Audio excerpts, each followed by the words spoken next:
안녕하세요. 오늘의 뉴스레터에 오신 걸 환영합니다. 얼마 전 대만 해협에서 미 해군과 중국 함정이 충돌 직전까지 가는 사태가 벌어지면서 미, 중 간의 갈등이 격화되고 있습니다. 지난 5월 3일 중국 인민해방군 군함은 대만 해협에서 미 해군 구축함 선수를 가로질러 150m 앞까지 접근하는 위협적인 장면을 연출했습니다. 미인도 태평양 사령부는 이지스 구축함 정훈함 DDG-93이 캐나다 해군 호위함 HMCS 몬트리올과 대만 해협을 통과하는 동안 중국 인민해방군의 이지스 구축함 루양3가 미군 이지스 정훈함 부근에서 안전하지 않은 기동을 했다고 밝혔습니다. 중국 군함이 미 해군 구축함의 좌연을 추월해 선수를 가로질러 접근했고, 미 구축함은 충돌을 피하기 위해 심로트로 속력을 낮추자 중국 군함이 미 구축함의 우연에서 좌연으로 선수를 두 번째로 가로지른 뒤 미 구축함의 좌연 선수 쪽에 머물렀습니다. 미군은 중국 군함이 1500야드까지 접근했으며 이것은 곧 공해에서의 안전 항행에 관한 해상 충돌 예방법을 위반한 것이라고 비난했습니다. 하지만 중국 인민해방군은 미 구축함이 악의적으로 지역의 평화와 안정을 파괴해 대만 독립 세력에 잘못된 신호를 보냈다고 미국의 행동을 비난했습니다. 이처럼 대만 해협에서 하루가 멀다 하고 미중 간의 대립이 이어지고 있는 가운데 미군의 해군력 강화를 위한 고민은 깊어지고 있습니다. 미군 입장에서 공군은 몰라도 해군력에 있어서는 배를 거의 찍어내다시피 건조하고 있는 중국에 수적으로 밀리고 있기 때문입니다. 미 국방부 추산에 따르면 중국 해군 전함수는 현재 약 340척에 달합니다. 반면 미 해군 전함수는 300척에 못 미칩니다. 또한 미 국방부는 중국 해군 함대가 앞으로 2년 안에 400척으로 확대될 것으로 예상하고 있는데요. 반면 미국이 전함을 350대로 늘리는 것은 2045년이 돼야 가능하다고 판단하고 있습니다. 문제는 중국이 최근 그야말로 전함들을 쏟아내고 있다는 점입니다. 중국의 55형 구축함은 2014년 건조를 시작해 최근 세냥함까지 8척이 취역했습니다. 반면 이에 대적할 미국의 주멀트급 구축함 배치 속도는 너무 더딥니다. 중국 55형 구축함보다 5년 이른 2009년 건조가 시작됐지만 이제 고작 2척이 배치됐을 뿐입니다. 일부 전문가들은 중국이 전함 3척을 건조할 동안 미국은 1척밖에 만들지 못한다고 지적하고 있습니다. 화력에 있어서도 중국 해군은 함대공, 함대함 미사일을 발사할 수 있는 수직발사관 VLS-112기를 장착하고 있습니다. 이는 미국의 최신형 알레이버크 AR-LEIGH 버크급 구축함을 능가하는 화력입니다. 그런데 서방 군사 전문가들은 중국의 55형 구축함에 맞설 상대는 한국의 세종대왕급 구축함이라고 보고 있습니다. 최근 CNN은 동아시아 해상에서 갈등이 심화되는 가운데 중국 해군력에 대항할 카드로 한국 해군이 보유 중인 세종대왕함급 이지스 구축함이 비밀병기로 부상했다고 보도했습니다. CNN은 분석 기사에서 미국이 중국의 해군 전력 강화에 꼴머리를 앓고 있는 가운데 한국이 전력 공백을 메울 유력한 대안으로 부상하고 있다고 보도했습니다. 그 근거로 한국은 탁월한 성능의 전함을 건조하고 있고 막강한 항모 건조 능력을 바탕으로 중국에 추월당한 미국 해군의 전력 보강 히든카드로 떠오르고 있다고 분석했습니다. 그러면서 중국 해군력의 수적 우위에 대한 미국의 해결책을 미국 밖에서도 찾아야 한다며 그 핵심으로 한국의 세종대왕함급 구축함을 지목했습니다. 세종대왕함급은 한국 최초의 이지스 방공체계 탑재 구축함으로 2008년 선도함인 세종대왕함이 취역한 뒤 율곡이함, 서해류 성룡함 등 총 3대가 실전 배치됐습니다. 이지스는 해상전은 물론이고 고성능 레이더와 중장거리 대공 미사일 등 첨단 장비를 이용해 적의 육상 및 전력까지 무력화시키는 통합 전투 체계입니다. 실제 배수량 1만 2천티의 세종대왕함급 구축함은 중국의 55형 구축함보다 약간 작지만 128개의 함대공, 대잠, 순항미사일 등 더 강력한 화력을 보유하고 있습니다.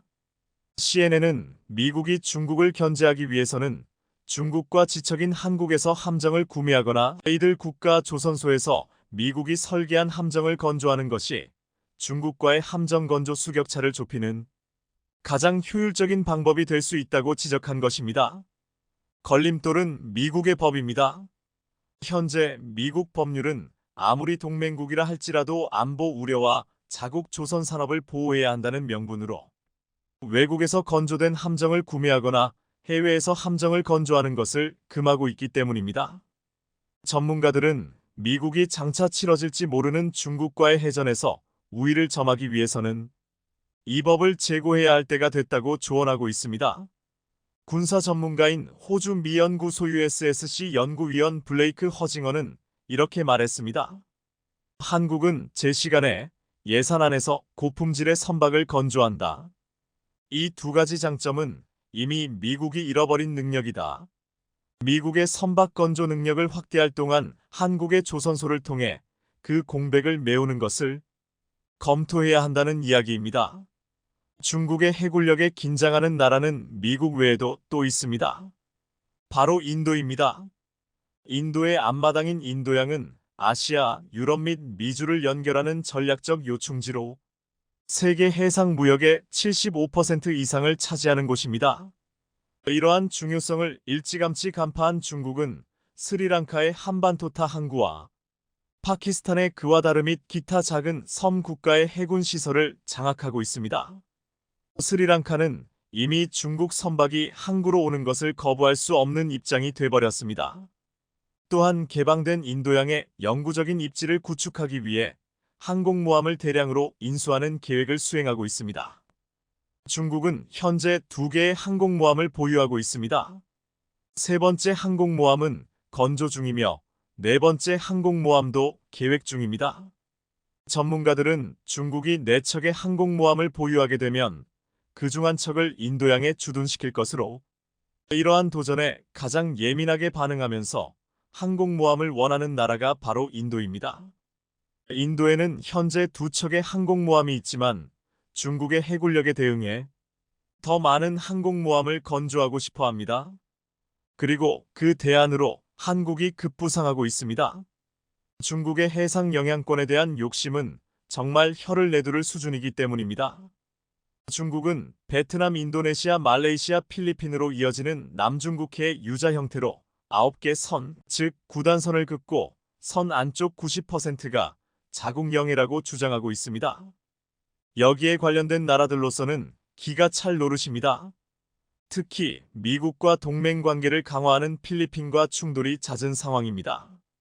중국군은 지난 2월 6일 남중국해의 필리핀 해역인 세컨드 토머스 암초 지역에서 식량과 군용물자, 보급 작업을 지원하던 필리핀 선박을 향해 무기급 레이저를 쏘아 갈등을 촉발하기도 했는데요.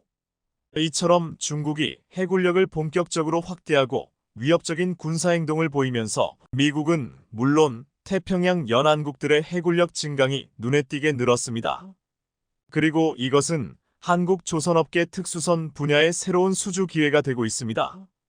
이런 분위기 속에 가장 먼저 한국을 향해 러브콜을 보낸 나라는 캐나다입니다. 캐나다가 약 58조 원을 들여 구형 순찰 잠수함 교체 사업을 추진 중이기 때문입니다. 전체 사업비의 3,050%가 선박 획득 비용으로 추정되는데 미국과 유럽산 잠수함 가격은 한 척당 3조 원이 넘어 한국이나 일본산 잠수함 도입이 유력하다는 것이 업계 분석입니다. 실제 캐나다 연방조달청과 해군 관계자 등은 지난 10일부터 사흘 동안 HD현대중공업 울산조선소, 하나오션 옥포조선소, 해군 잠수함 사령부 등을 직접 찾아 3,000톤급 잠수함과 건조시설 등을 둘러봤는데요. 이들은 일본의 잠수함 건조사인 미쓰비시 중공업, 가와사키 중공업 등도 방문한 것으로 알려져 한국과 일본 조선소들이 캐나다 잠수함 건조 사업에서 각축전을 벌일 전망입니다.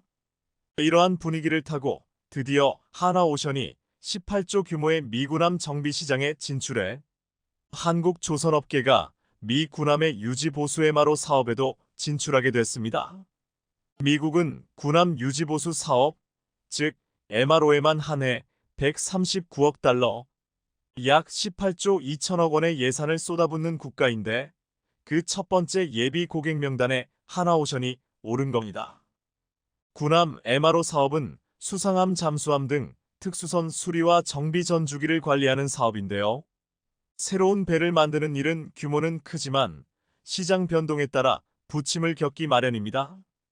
불황이 닥치면 걷잡을 수 없는 적자에 시달릴 수밖에 없습니다. 하지만 군함 유지보수 사업은 규모는 크지 않아도 중장기적으로 안정적인 매출을 확보할 수 있는 것이 장점이 있습니다.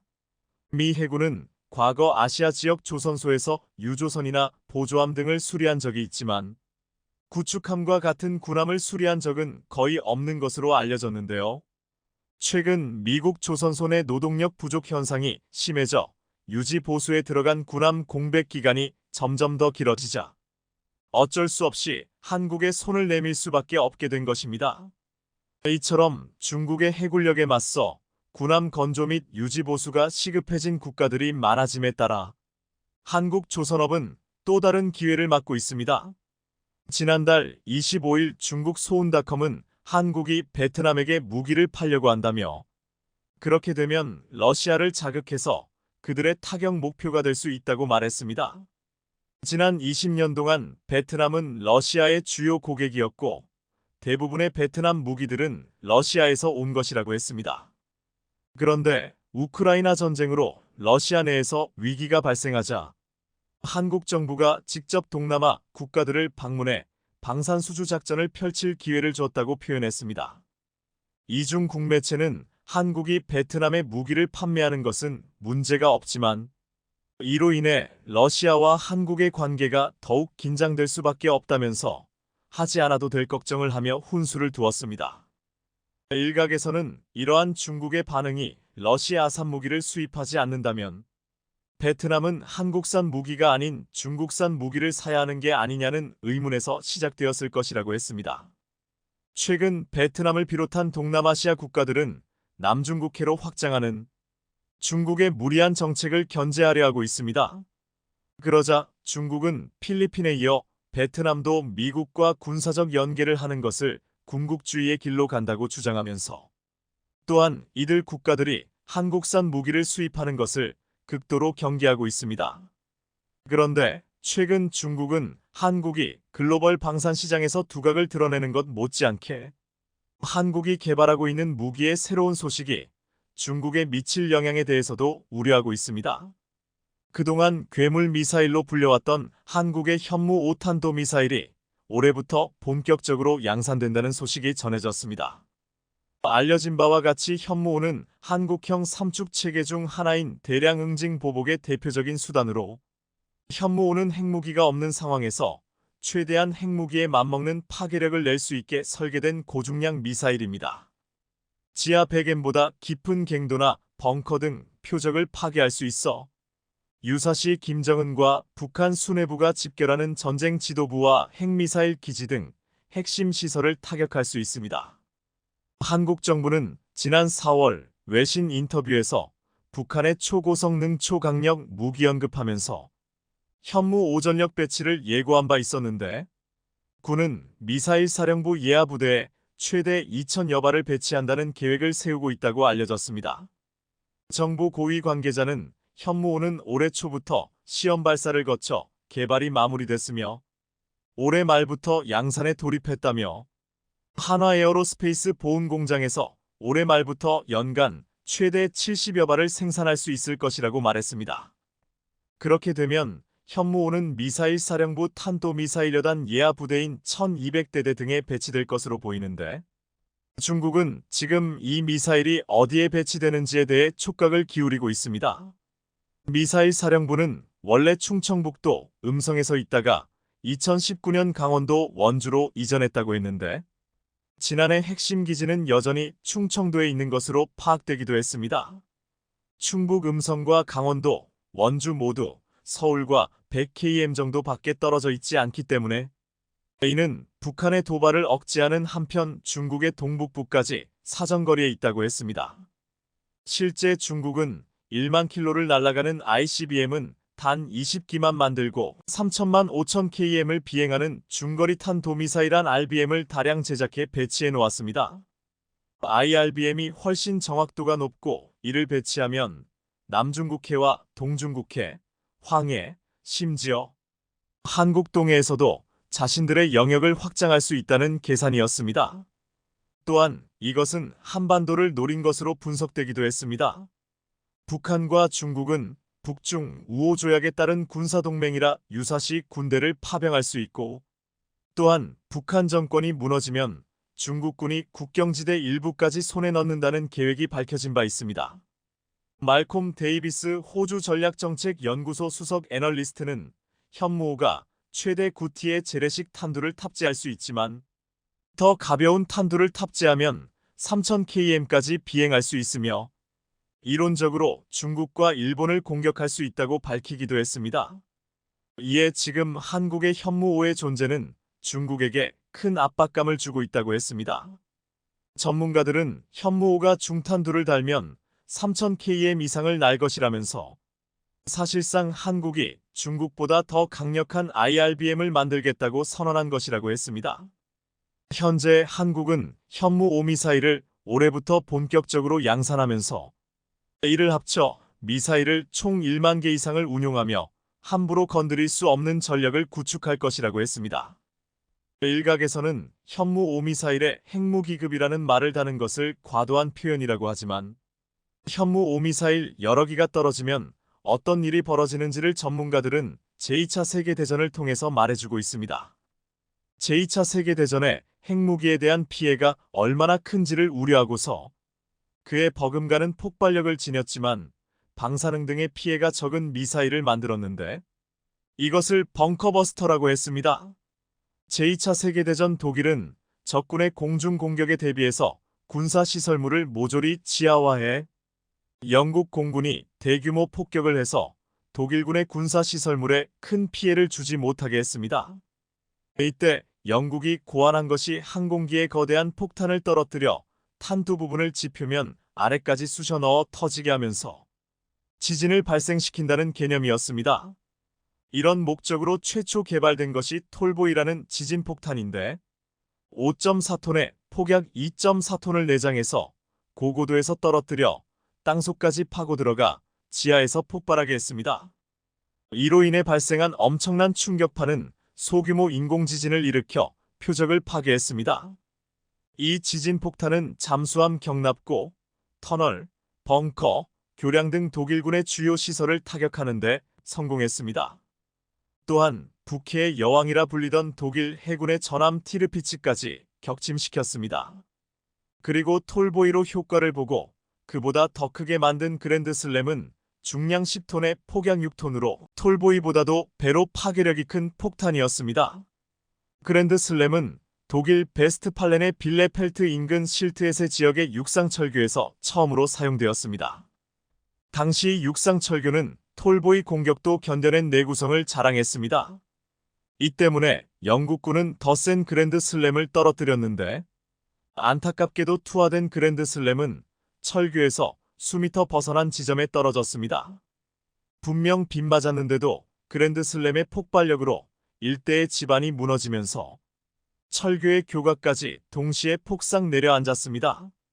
이후 독일군은 톨보이의 군사 강화 구조물이 모두 박살나자 콘크리트를 더 써서 더 탄탄하게 만들었는데 이렇게 만든 브레멘의 발렌틴 유보트 생산기지에 그랜드슬램이 떨어지자 4.5m 두께의 철근 콘크리트를 뚫고 들어가 지붕을 완전히 날려버렸습니다. 마지막으로 1945년 4월 25일 히틀러의 별장 중 하나인 베르크호프버그호프를 공격했습니다. 히틀러의 별장은 히틀러가 유독 튼튼하고 오래가도록 만들라고 지시하고 감독한 데다 국가원수가 이용하는 곳이므로 가장 강력한 방공 설비를 갖추어 일반 폭격에는 끄떡도 하지 않는 곳이었습니다. 하지만 그랜드슬램이 떨어지자 이를 순식간에 파괴하며 산사태 마냥 뒤엎어버렸습니다. 이후 가장 강력하다는 벙커버스터는 이 그랜드슬램보다도 더 무거운 GBU 57로 무려 14톤의 무게로 정말 이것이 떨어지면 일대가 지진으로 초토화되는 무서운 괴물로 여겨졌습니다. 그런데 놀라운 것은 현무호가 이 GBU 57보다도 훨씬 강력하다는 것입니다. 2차 세계대전에서 독일군을 초토화시킨 톨보이와 그랜드슬램은 현무5에 비하면 귀여운 수준이라고 표현할 정도였습니다. 현무5의 사거리는 600km, 탄두 중량은 891 정도로 알려져 GBU 57보다 가볍지만 현무5가 훨씬 더 강력한 이유가 있었습니다. 현무5는 1000km 고도까지 치솟은 뒤 마 10 이상 속도로 표적에 내리꽂힙니다. 미사일 기술로 빠르게 내리꽂는 것과 그냥 비행기에서 낙하시키는 것과는 비교할 수 없다고 했습니다. 결국 현무5는 탄두 자체의 파괴력도 크지만 초고속 낙하를 통해 탄두에 가해지는 운동에너지로 인공지진을 일으켜 지하시설을 초토화하는 것입니다. 이것이 대한민국이 핵을 사용하지 않고도 핵무기 같은 위력을 내는 재래식 무기를 만들었다는 평가가 나온 이유라고 했습니다. 지난해 10월 홍콩 사우스 차이나 모닝 포스트는 한국 신형 탄도미사일 현무는 북한뿐만 아니라 일본과 중국도 타격할 수 있고 지역의 군비 경쟁을 촉발할 수 있다고 우려했습니다. 한 군사 전문가는 현무호는 중국 대륙을 사정거리에 포함시키고 탐지하고 요격하기도 쉽다며 중국은 기뻐하지 않을 것이다라고 말했습니다. 본인들은 핵무기와 다량의 미사일을 배치했으면서도 한국의 미사일 배치를 두고는 말이 많았습니다. 중국 정부가 세워놓은 병아리 전략이 유출된 바 있는데 한반도 유사시 중국 인민해방군이 남포원산을 잇는 대동강 이북 지역을 점령한다는 내용이었습니다. 이러한 중국의 계획은 우리 국민들의 분노를 일으켰는데 앞으로 한국군의 현무호 배치는 중국군이 함부로 한반도에 들어올 땐 일대 지진을 경험시킬 강력한 무기라고 말하고 있습니다. 중국군은 최근 두 가지 비중 있는 소식을 발표했습니다. 먼저 중국이 자랑하는 첫 중국산 항공모함인 산둥함에서 복무하는 군인들의 일상을 공개했는데요. 공개된 영상을 보면 아침 8시 임무 수행 시작을 알리는 명령과 함께 병사들이 바쁘게 움직입니다. 군인들은 이륙하는 전투기의 엔진과 불과 20m 떨어진 거리에서 굉음과 뜨거운 배기가스를 견뎌내며 구슬땀을 흘립니다. 하지만 군인들의 움직임이 어딘지 어설프고 허술하다는 평가가 잇따르고 있습니다. 전혀 숙련된 모습이 아니라는 지적인데요. 가뜩이나 산둥함의 성능이 수준이야라는 비판이 일고 있는 상황에서 미숙한 군인들의 모습까지 공개되자 수준 논란이 더욱 뒷받침되는 모습입니다. 두 번째는 랴오닝함이 1년간 개조를 마치고 시범 운항을 하는 장면이었습니다. 공개한 사진들에는 랴오닝함이 전날 예인선 도움을 받아 랴오닝성 다롄 조선소를 나서는 모습이 담겨 있습니다. 지난해 2월 28일 보수와 업그레이드 작업을 위해 조선소에 들어간 지 꼭 1년 만의 항해였습니다. 지난해 외신들은 중국의 랴오닝함을 집중 조명했습니다. 중국이 옛 소련의 미완성 항모를 구입해서 겨우겨우 개조해 만든 그러니까 거의 퇴물로 평가되던 랴오닝함이 대대적인 수리 공사를 받고 있다는 점 때문이었습니다. 중국으로 온 지 얼마 되지도 않아 수리를 받아야 한다니 의아했던 것입니다. 하지만 이미 2021년부터 랴오닝함의 별명은 떠다니는 관이었습니다. 2021년 미국 전문 매체인 내셔널 인터레스트는 세계 5대 최악의 항공모함을 선정해 발표했는데 중국의 랴오닝함이 이 중 하나로 꼽혀 굴욕을 당했던 겁니다. 당시 세계 5대 최악의 항공모함에 꼽힌 항모들은 태국의 차크리 나루벳, 러시아의 쿠즈네초프급, 미국의 2차 대전의 레인저급 항공모함, 일본의 시나노급, 그리고 중국의 랴오닝함이었습니다. 랴오닝함이 최악의 항공모함으로 선정된 이유는 구입 단계에서부터 취역과 동시에 전력 계통에 장애가 발생해 취역 후 몇 년이나 수리와 공사를 받아야 했고 지금까지도 개선 여부가 불투명하다는 이유였습니다. 그러다 결국 다롄 조선소에서 대대적으로 수리를 하는 모습이 포착됐는데 최근 수리를 마치고 시운전에 들어간 것입니다. 군사 전문가들은 랴오닝함이 시운전을 마친 뒤 훈련용 항모에서 전투용 항모로 바뀔 것이라고 예견하고 있습니다. 그런데 이번에 공개한 랴오닝함의 비행갑판에는 차세대 스텔스 전투기 J-35와 J-15 함재기 실물 크기의 모형도 목격됐습니다. 이것을 두고 익명을 요구한 전문가는 중국 관영 영자지 글로벌타임스에 1년에 걸친 개조 작업은 랴오닝함의 단순한 유지 보수가 아닌 복잡한 업그레이드가 적용됐음을 의미한다. J-35 모형이 등장한 것은 랴오닝함 함재기 편대에 이 기종이 추가될 가능성이 있음을 나타낸다고 말했습니다. 랴오닝함뿐 아니라 중국의 두 번째와 세 번째 항모인 산둥함과 푸젠함에도 J-35가 탑재될 것으로 예상되고 있는데요. 하지만 여기에서 눈여겨볼 점은 함재기를 모형으로 대체하고 있다는 점입니다. 전투용인데 모형 함재기를 공개했다는 것은 여전히 사출에 문제가 있다는 것을 말해주는 것으로 사실 유명무실한 항모라고 볼 수 있는데요. 중국은 항공모함 숫자는 많지만 성능 면에서는 아직 미국 항모에 비해 취약합니다. 중국도 자국 항모가 미국에 비해 성능이 취약하다는 사실을 알고 대책 마련에 나섰지만 미 항모와의 격차는 여전하다는 게 군사 전문가들의 평가입니다. 더구나 J-15는 중국이 만든 일종의 돌연변이 함재기입니다. 원형인 러시아제 수-33을 확보하지 못하자 우크라이나에 남아있던 시제기 T-10K3을 밀수에 역설계하고 J-11수-27 중국 생산형의 비행 제어 시스템을 결합한 것입니다. 이 같은 출생의 비밀 탓에 J-15 배치 초기부터 비행 안정성에 있어서 심각한 문제가 여러 차례 드러났습니다. 결국 중국은 최근까지도 이 전투기의 결함을 수정하는 데 많은 공을 들이고 있는 것으로 알려졌습니다. 절치부심 끝에 중국은 최근 J-15의 레이더와 전자장비가 신형으로 교체했고 미국 그라울러와 비슷한 전자전기 파생형도 만들었습니다. 하지만 J-15가 아무리 개량된다 해도 전투행동 반경을 빼놓고 보면 전체 성능에서 미국 FA-18EF보다 우위라고 보기는 어렵습니다. 이런 배경에서 J-15를 운용하는 중국의 STOBAR 단거리 이함 및 강제 착함 방식의 항공모함인 랴오닝함과 산둥함은 미국 정규 항모보다 절대적 열세로 평가받고 있습니다.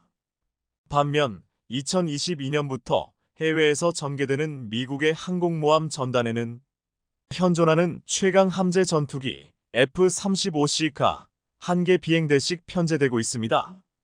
현재 주력 함재 전투기 FA-18EF가 4.5세대 모델인 것에 비해 F-35C는 5세대 스텔스 전투기로서 모든 면에서 기존 모델을 압도하는 강력한 성능을 갖춰 중국의 부러움을 사고 있습니다.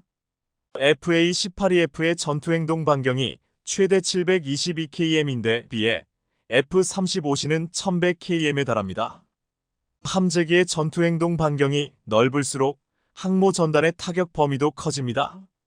게다가 F-35C는 공중급유가 가능해 중국 대함 탄도미사일 사정권 밖에서 중국 연안을 타격하는 것도 가능하기에 중국이 두려워하는 스텔스 전투기라 불리는 것인데요. F-35C는 전투기 방공 구축함 레이더에 탐지되지 않은 채 중국 항모의 지근거리까지 접근할 수 있는 강력한 스텔스 성능을 갖추고 있습니다. 특히 F-35C에 탑재된 고성능 AN, APG-81 능 동형 전자주사식 위상 배열의 ESA 레이더는 최첨단 저피탐 LPI 설계가 적용됐습니다. 이 레이더로 중국 전투기 군함을 조준해도 상대방이 알아채기 매우 어렵습니다. 중국 항모 전단이 인지하기도 전에 몰래 접근해 치명타를 날리고 유유히 빠져나올 수 있다는 의미입니다. 심지어 전문가들은 미국 링컨 항모 전단에 배속된 F-35C 전투기 12대만 동원해도 중국 항모 전단 방공망을 뚫고 들어가 치명타를 날리는 것이 가능하다고 이야기합니다. 미중 함재기의 역량이 이렇게 차이가 나는 이유는 일단 중국 함재기의 출격 횟수가 미국 항모의 6분의 1에 불과하기 때문입니다. 미국 항모는 증기나 전자기를 이용해 시속 250km 이상으로 급가속하는 캐터펄트 발사기를 사용하고 그 덕분에 남중국해에 순환 배치되는 레이건함은 함재기 최대 이륙 중량이 45T에 이릅니다. 반면 중국 산둥함 함재기의 최대 이륙 중량은 28T 정도입니다. 연료와 무장이 줄면 작전 반경이 짧아지고 전투력도 떨어집니다. 항모 전투력을 가늠하는 척도인 출격 횟수 측면에서 중국은 뚜렷한 한계가 있습니다.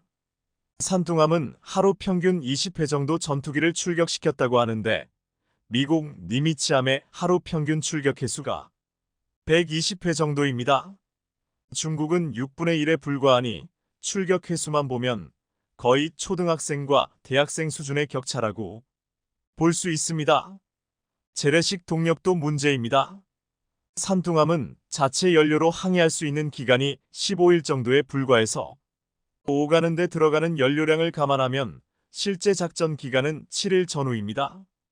반면 미국의 핵추진 항모는 이론적으로 수년 동안 연료 보급 없이 항해할 수 있습니다. 그래서 중국 항모는 항모 전단 뒤에 보급함이 따라다닙니다. 랴오닝호는 작년 12월 괌 해역 훈련을 할 때 보급함으로부터 4번 기름을 보급받았다는 사실은 유명한 이야기입니다.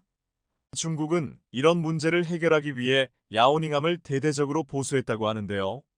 하지만 시작부터 구닥다리를 주워다가 만들었으니 대대적으로 개조를 했다고 한들 실전에서 제대로 된 성능이 나올 리 없습니다. 중국 항공모함과 전투기가 대구력을 맛보는 동안 반면 한국은 태국에서 엄청난 소식을 전해왔다. 태국 공군은 코랏 103 비행대대의 F-16을 대체할 새로운 전투기 12대를 조달하는 프로젝트를 진행 중인데요. 미국이 5세대 전투기 로키드 마틴 F-35 라이트닝 이 합동 공격 전투기를 태국에 판매하는 것을 승인하지 않자 다른 루트를 통해서 전투기를 사야 하는 상황이 된 겁니다. 이런 태국의 상황을 잘 아는 한국의 KAI는 태국 공군의 구형 F-16 대체 전투기로 대한민국의 KF-21 보람의 전투기를 제안했습니다. 태국 공군의 새로운 전투기 조달 프로젝트에서 유력한 옵션으로 보이는 경쟁 기종과 비교했을 때 KF-21은 경쟁 기종보다 아직은 열세이긴 합니다. KF-21은 현재 프로토타입만 개발 중인 유일한 전투기니까 말입니다. 다른 후보들은 미국 보잉 F-15EX 이글 이 전투기, 로키드 마틴 F-16CD 블록 70-72 전투기, 스웨덴 사브 그리펜 EF 전투기 등이 있는데요. 이들은 모두 생산 준비된 기종입니다. 하지만 자세히 살펴보면 한국이 가장 좋은 조건을 가지고 있습니다. 일단 KAI는 태국 공군에 약 6,500만 달러의 가격으로 KF-21 전투기를 제공할 수 있다고 제시했습니다. 경쟁자들에 비해 아주 좋은 가격입니다. 또한 다소 라팔 전투기가 후보로 떠오를 수도 있지만 프랑스제 전투기는 경공격기를 제외하고 아직까지 태국에 도입된 적이 없습니다. 중국의 J-10C 전투기와 FC-31 전투기 역시 태국 공군과 시스템이 호환되지 않으며 참여가 금지된 러시아 역시 호환되는 시스템이 없습니다. 하지만 한국의 KF-21은 F-16AB ADF 전투기를 대체할 수 있는 좋은 옵션이 될 수 있습니다. 주로 공대공 전투에 주력하는 방공 전투 비행대대이기 때문에 태국 공군이 향후 조달할 예정인 미티어 공대공 미사일 능력을 활용할 수 있고 태국 공군이 이미 운용 중인 IRIS-T 단거리 공대공 미사일을 사용할 수 있기 때문입니다. 이보다 더 좋은 조건은 없습니다. 더구나 KAI는 태국 공군 T-50TH 골든이글과 마찬가지로 요구에 따라 기술 이전을 제공할 수 있다는 옵션도 넣었습니다. 태국 공군은 새로운 전투기 기종 선정을 위한 위원회를 구성한 것으로 알려졌는데요. 과연 태국이 최종 KF-21을 선택할지 귀추가 주목됩니다. 중국이 야심차게 공개한 첫 번째 항공모함 랴오닝함이 훈련함에서 전투함으로 변신을 알리는 등 해군력을 과시하며 중국이 엄청난 호들갑을 떨고 있습니다. 불과 1년 만에 변신한 항모에 대해 자화자찬하며 미국에 필적할 해군력을 보유하게 됐다는 건데요. 그런데 결국 랴오닝함이 거대한 고철 덩어리에 불과했다는 게 밝혀져 발칵 뒤집어졌다고 합니다. 심지어 중국 내에서조차 자원 낭비다라는 의견이 속출하며 비난이 쇄도하고 있다는데 자세히 알아보겠습니다. 중국의 첫 번째 항공모함 랴오닝함이 최근 훈련함에서 전투함으로 변신했다는 소식을 알리며 대대적으로 오픈에 나섰습니다. 이를 두고 중국 언론에서는 1년 만에 전쟁을 할 수 있게 싹 다 바꿨다며 해상 시범 운항에 들어간 랴오닝함을 선전하기에 바빴는데요. 중국 관영 글로벌 타임스는 지난 1일 중국의 첫 항공모함 랴오닝함이 1년간의 개조 작업을 마치고 해상 시범 운항에 들어갔다고 보도했습니다. 이 매체가 공개한 사진들은 랴오닝함이 전날 예인선 도움을 받아 랴오닝성 다롄 조선소를 나서는 모습이었는데, 특히나 랴오닝함의 갑판에는 중국의 차세대 스텔스 전투기 J-35와 J-15 함재기의 실물 크기 모형이 놓여있는 모습이 담겼습니다. 랴오닝함의 항해 모습이 공개된 건 작년 2월 28일 보수 및 등급 상향 작업을 위해 조선소에 들어간 뒤 처음으로 꼭 1년 만이었습니다. 글로벌 타임스에 따르면 랴오닝함은 이달 9일까지 시운전을 마치고 훈련용 항공모함에서 전투용 항공모함으로 바뀔 예정으로 알려졌습니다. 익명의 한 중국 군사 전문가는 1년에 걸친 개조 작업은 랴오닝함의 단순한 유지 보수가 아닌 복잡한 업그레이드가 적용됐음을 의미한다며 J-35 모형이 등장한 건 랴오닝함 함재기 편대에 이 기종이 추가될 가능성이 있음을 나타낸다고 전했습니다. 랴오닝함은 옛 소련이 건조하다 중단한 항공모함을 1998년 중국이 우크라이나에서 도입해 14년 만에 연구 개조를 거쳐 2012년 내놓은 겁니다. 배수량 6만여 티, 디젤 추진, 스키 점프대 방식의 구형 항공모함으로 그동안 중국은 이를 훈련용으로 사용해 왔었습니다. 실제로 랴오닝함은 중국이 옛 소련의 미완성 항모를 구입해 개조한 퇴물로 평가되기도 했는데, 이런 이유로 개조가 필요했던 겁니다. 소련으로부터 넘어올 당시 랴오닝함은 레이더나 통합전투 시스템과 같은 전자장비는 아직 설치되지 않았으며 엔진도 없이 골격과 선체만 완성된 상태로 67%의 공정률을 보이고 있었다고 합니다. 여기에 더해 중국에서 개조하면서 많은 부분이 바뀌었고, 무장이나 전투 시스템 같은 경우는 모두 메이드 인 차이나를 썼기 때문에 성능이 더 떨어질 수밖에 없었습니다. 중국은 항모 설계 기술을 전수해줄 나라가 사실상 없었기에 어떻게든 자력으로 만들어야 했기에 성능이 떨어지는 게 당연한 이야기입니다. 하지만 중국은 2035년까지 최소 6개의 항공모함 전투단을 창설한다는 계획으로 오래전부터 바다로 향하겠다는 열망을 갖고 해양 진출 루트를 개발하면서 전략 거점을 구축하고 있는 상황입니다. 기존 패권국인 미국에 대항하겠다는 건데, 실제로 최근 중국은 랴오닝함, 산둥함, 푸젠함 등 총 3척의 항공모함을 포함해 각급 함정을 공격적으로 확대하면서 태평양 연안국을 긴장시키고 있습니다. 사실 항공모함 이름인 랴오닝과 산둥은 청일전쟁 패전 지역으로 해양에 대한 중국의 집념이 얼마나 강렬하고 뿌리가 깊은지 알 수 있는 대목입니다. 이런 이유로 랴오닝함뿐 아니라 산둥함과 푸젠함에도 J-35가 탑재될 것으로 보이며, 이렇게 되면 항모의 전투 능력이 크게 증강될 거라는 게 중국 해군의 기대입니다. 베이징의 군사 전문가는 산둥함과 랴오닝함이 동시에 작전에 투입되면 거의 30대의 J-15 전투기를 발진시켜 미국 항모 전단의 전투기에 맞설 수 있게 된다며 미군의 수적 우세를 효율적으로 상쇄시킬 것이라고 자화자찬하기도 했습니다. 그래서 이번에 훈련용에서 전투용으로 개조한 랴오닝함의 변신이 꽤 주목을 받았던 이유가 있었던 건데요. 그러나 사실 따지고 보면 랴오닝은 항모라고 볼 수가 없습니다. 아무리 1년간 개조를 했다고 해도 원천적인 문제들이 남아있으므로 이전에 나왔던 굴욕의 상황들이 이어질 거라는 게 불보듯 뻔합니다. 예전에도 랴오닝함을 불안한 시선을 보는 이가 많았던 게 사실입니다. 지난 2014년 디펜스 리뷰는 랴오닝함이 위험할 수 있다라는 기사를 내보내 짝퉁 함재기로 이뤄진 랴오닝함을 보유하고 있는 중국은 언제 터질지 모르는 시한폭탄을 갖고 있는 것과 다름없다고 경고한 겁니다. 과거 러시아 해군의 조선 전문가 역시 랴오닝함에 대해 20년간 유지 보수가 되지 않은 데다 특히 용접 부위에서 화학 반응이 일어나 내부의 강판이 변형돼 선체가 기울 가능성이 있다고 경고했습니다. 영국의 해군 전문가도 변형이나 기울기가 생기면 배는 폐기된다. 내부의 상황은 확실하지는 않지만 랴오닝 개장 속도가 빨랐던 건 인상 깊다며 우려스러운 시선을 보냈습니다. 이런 이유로 최근에 랴오닝함이 훈련용에서 전투용으로 개조했다고 하더라도 현실적으로 훈련 항모 이상의 전투기를 충분히 만재하기에는 금속 피로도가 심해 언제 또 불시의 사고가 발생할지 모르기 때문입니다.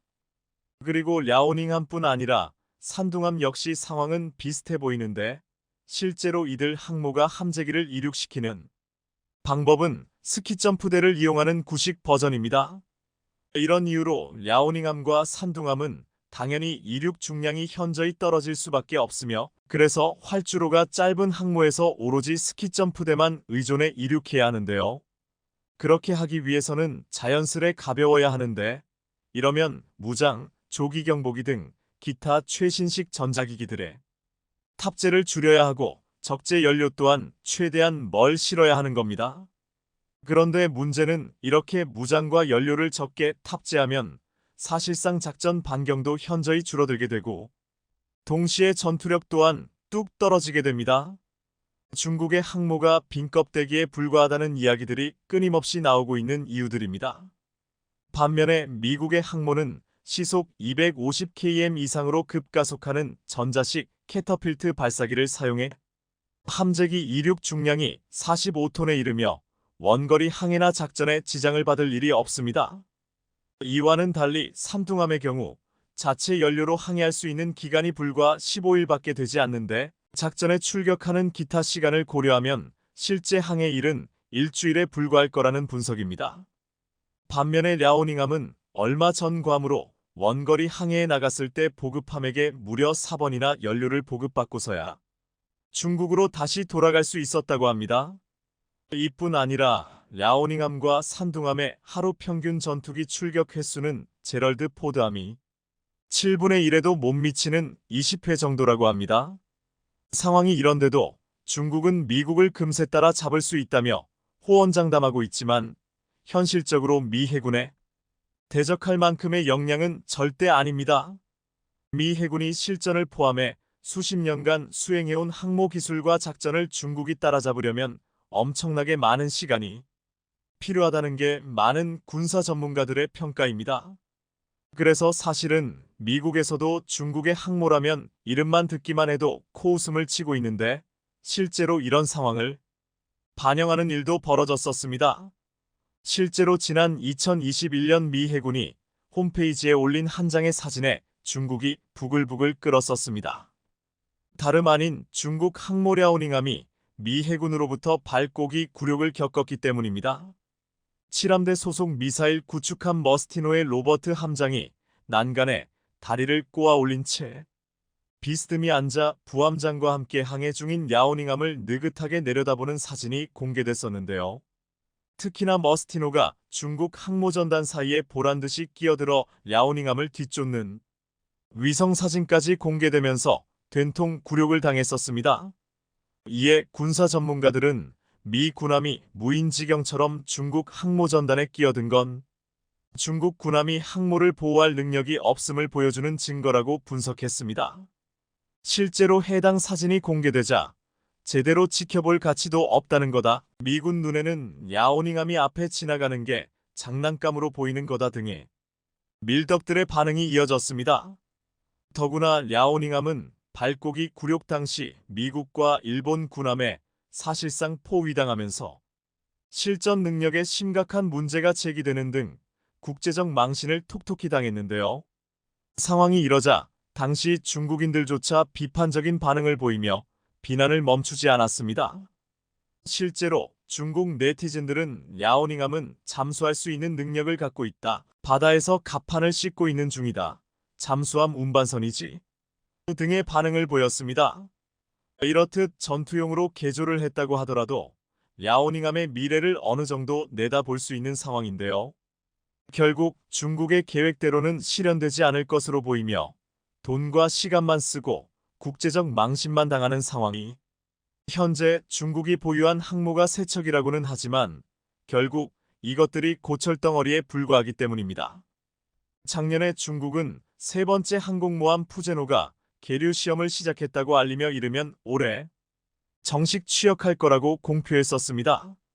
그러면서 중국은 첫 항공모함을 보유한 지 10년 만에 세 척을 보유하게 됐다며 대대적으로 알리며 중국 매체에서도 떠들썩하게 소식을 전했습니다. 글로벌 타임스는 중국의 첫 항모인 야오닝함이 취역한 후 10년 만에 항공모함 세 척을 보유한 해양강국이 됐다며 푸젠함은 야오닝함, 산둥함과 동일하게 재래식 항모이지만 함재기 이착륙을 위한 캐터펄트가 최초로 탑재됐다고 보도했습니다. 이렇듯 중국이 항모 세 척을 보유한 해양강국이 됐다고는 하지만 사실 이 모두가 구식 기술로 만들어져 성능과 작전 능력 모든 면에서 미국을 대적하기에는 힘들 것으로 보이는데요.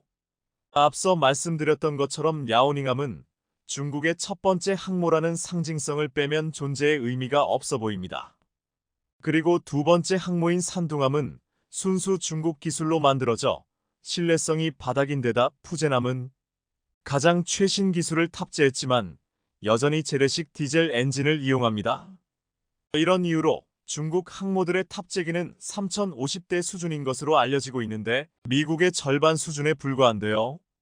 중국이 그토록 바라는 해양강국이라는 원대한 꿈은 영영 이루어질 수 없을 것으로 보입니다. 시청해주셔서 감사합니다.